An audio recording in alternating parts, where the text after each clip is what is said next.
In the summer of 2023, my brother and I decided to double down and put in more work on our family's farm in preparation for deer season, more than we ever had in the past. So hanging stands, trimming shooting lanes, and putting out cameras. So that was around August, early August, and it didn't take long for us to start getting some really impressive pictures, including on a community scrape that we had found during turkey season of the same year, and we decided that that would be a great spot to sneak back in and get a camera because it was in core bedding area and an area that we wouldn't want to go in much.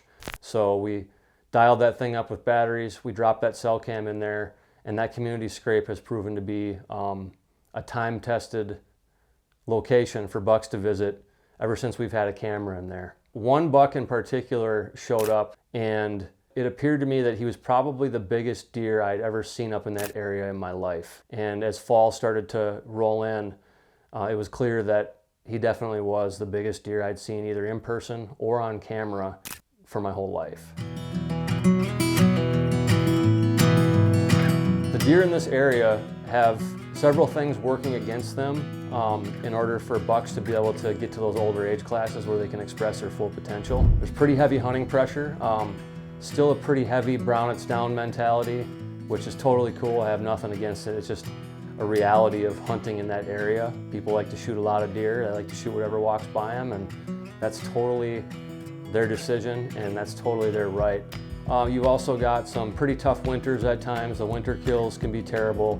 The buck to doe ratio is terribly off, so I think the bucks get run ragged big time. And then also on top of that, the deer population, despite all the hunting, I think the habitat is so good that the deer population is so high that the deer per square mile, I think it's overwhelming. So it sends a lot of those deer into the winter in poor condition. And as those bucks are growing their antlers, they don't have a lot of incentive to put a lot of energy into their antlers when they're just trying to meet their basic survival needs. Obviously, this deer had survived long enough to turn into a giant. Every single day that my Command Pro images came in, it was like a nail biter. I fully expected that this deer was going to disappear. I fully expected that he'd probably end up getting shot by somebody else. The property's right along a pretty major road, so I thought there was a chance maybe he'd get hit by a car. All the negative thoughts started creeping into my head, but he was consistent and he was still there. And so leading up to gun season, I knew that I was going to have a crack at him. That evening before gun season, I sat in my tent looking at HuntStand, plotting every possible way that I could approach getting on this deer on the west wind that I was going to be dealing with.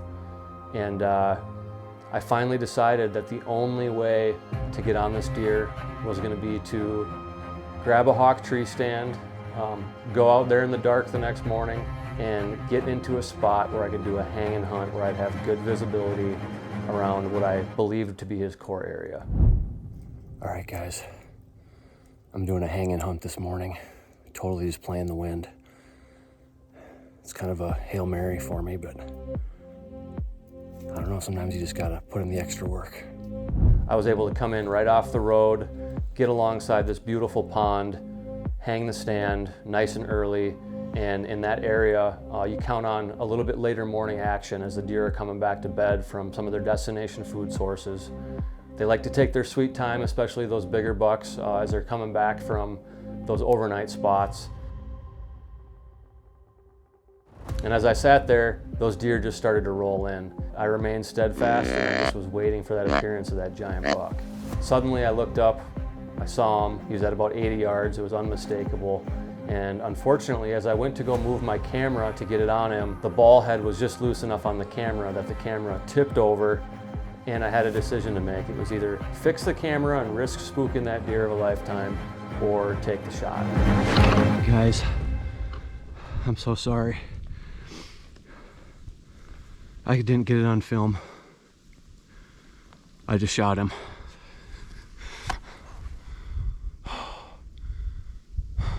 I don't deserve this.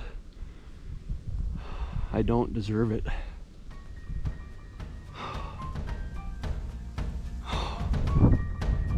After I shot that deer, I spent a bunch of time in my stand, just sitting there, trying to gain my composure, reflecting, making some phone calls, and even more importantly, I wanted to go get my great uncle. You seen anything? One. Hoping to go put my hands on the biggest deer I've ever seen in my life. You got it on? Huh? My great uncle is an OG. He's one of my most important hunting mentors that I've had in my life. I don't own any of that dirt, so for him to let me hunt up there year after year, it's been a blessing, something I could never repay.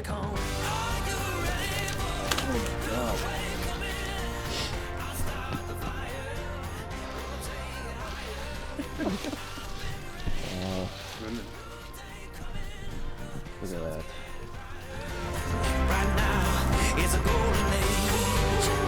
The big thing this deer taught me was if you make that commitment to go after a specific deer or just go after deer of what I would call a higher caliber, you're going to be able to spend a lot more time in the whitetail woods overall. You're going to be able to spend more time with the deer, learn more about the deer, and just get to be out there in that creation that we all live for.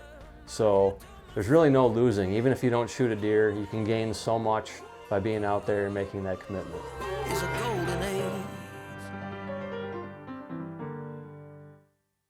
Fast forward to this season, 2024. Going into the hunt, I decided I was going to make a similar commitment. I never had any kind of false pretenses that I would see a deer like that again, considering it's literally the biggest deer I've ever laid my eyes on in that area in my whole life.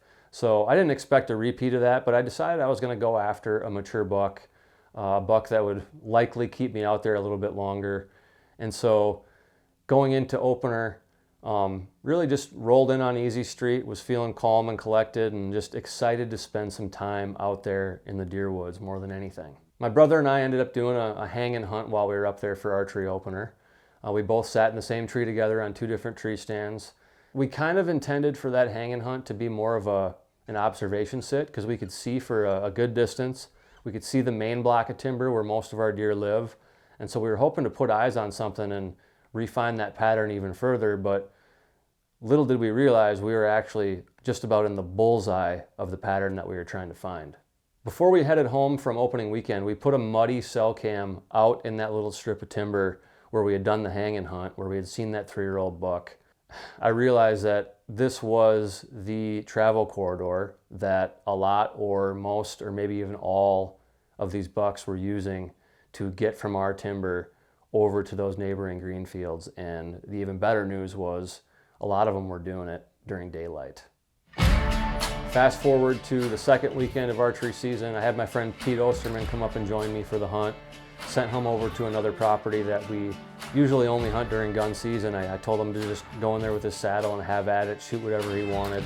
And I was going to focus on dialing down even further on that pattern that we had figured out between the hang and hunt sit the weekend before and what we were seeing on the muddy cell camera. For that first evening of our hunt on the second weekend, the wind conditions just weren't right to hunt in that area that I wanted to be, where we were trying to figure out that pattern. So I hunted a different farm, saw a lot of deer, had some great action, had another gorgeous 3-year-old buck come in, put on quite a show. He got me to thinking a little bit, but I knew I was committed to my mission at hand. So it wasn't a bad start. Pete saw some deer, we were both seeing some action, and so we had no complaints, and I knew that the wind was going to be right to go into that spot where I wanted to be for the second evening.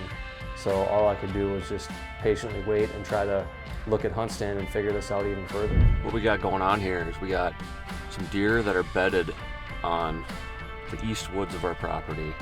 They're crossing some CRP, and I think a lot of them are using this ditch, which is just like the most perfect looking funnel you've ever seen. I'll show you in HuntStand here right now, but as you can see, it's just dirty. So they're coming from our woods, they're going down that funnel, and at least I think, and then they're coming over here in the evening to beans and alfalfa that are right next to each other. You got the 2 fields, they're still very lush, and so they're kind of just coming over and pounding these. So my goal tonight is to try to do a hang and hunt and intercept them. I think I found a perfect little bottleneck. as part of the whole system that it's going to work really well. And honestly, I'm just looking at it right now. It's only a couple 100 yards off the road. So should be pretty clean entry and exit. I drove the Yamaha in there that afternoon. The wind was blowing like crazy, but I knew there was a chance that there might be some deer actually bedded in the woods where I wanted to hunt. So rather than bumping them off and having them see me, I decided to use the tactic of driving in the ATV, bump them off with the ATV like it's more natural farm activity, hang my set, and then climb into that set and be patient until the evening roll around. I was hoping by the evening it would start to die down significantly, but it wasn't. I ended up seeing some turkeys, but I did not see a single deer. So right when I was thinking about starting to pack up my stuff and head out of there disappointed, I heard a stick break. I looked down to my right, and the buck that I had seen on that muddy cell camera during the week, the specific buck that I was hoping to run into, was standing there right behind a little barrier of brush at 10 yards. All he had to do was take a few more steps to come into the opening, and it just became an intense showdown.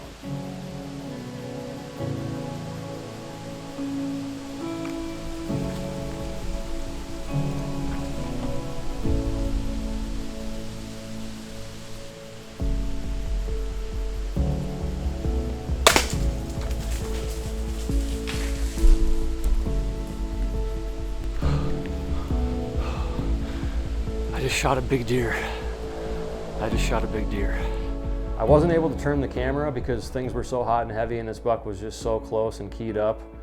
But what I had to do in order to try to get a shot with my crossbow was to turn around in the tree stand, actually do a squat and find just a limited shooting window to try to put an arrow into him.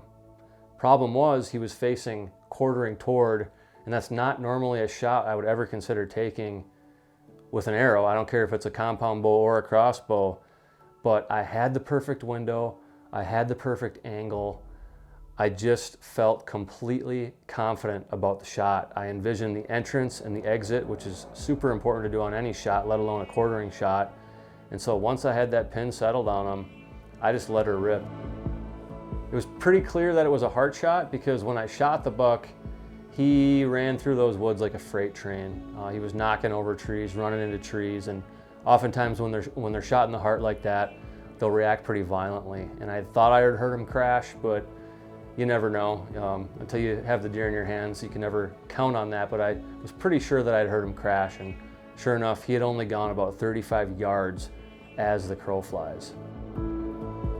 The broadhead did devastating damage on this animal. It was the Verdict SS from NAP. The entrance wound speaks for itself, and then the arrow went almost all the way through this deer, even though he was quartering toward. It was sticking out diagonally out the other side, and it took out a big section of lung and heart.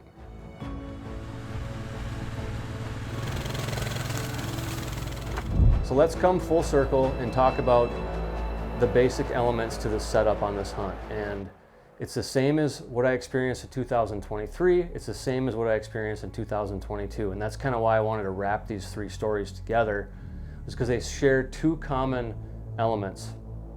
First of all, use cell cams.